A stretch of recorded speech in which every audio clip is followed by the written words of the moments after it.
жатырмыз Аслан деген жігітті. Аслан деген жігітті. Жоқ, қызықсыңдар сендер. Менен сұрап маған сұрай бересіңдер, менен не істепті ол? На каком основании айтыңдар соны? Дайте просто номер его, все. Жоқ, айтыңдар. Объясним ему и все. Жоқ, маған айтыңдар, түсіндіріңдер. Не үшін? Неменеге деп?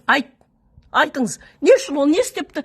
Кісі өлтіріп па, ұрлыққа түсіп па? Не істеді? Оған ол кісіге өзім түсіндірем. Не істеді? Сіз кім боласыз? Фамилияңызды айтыңыз. Есік ашыңыз, мен сізге ставлю. Жоқ, мен есік аша алмаймын. Вообще не имеете права есік ашып территорияға кіруге. Это есть закон.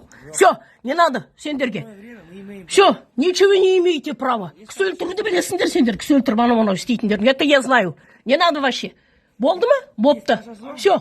Есік ашпай, мен неге есік ашам, сендер қызықсыңдар. Есік ашам деп. Жоқ. Жоқ. Қазір көрсет, әкел, мен түсіріп алам қазір. Давайте, тез. Екінші жағында кім тұрады аға? Ешкім тұрмайды ол жерде. Сендер тексеріп, мен немені тексеріп басым? Бәрі жылдан бері осы жерде тұрмын, жай мына жерде тұрғам. Аха, мен если сейчас мне плохо будет, мен сейчас скорую вызову. Менде давлением бар, ауыратын кісімін мен. Сердечный еще. Аха, я стою на учете. Аха.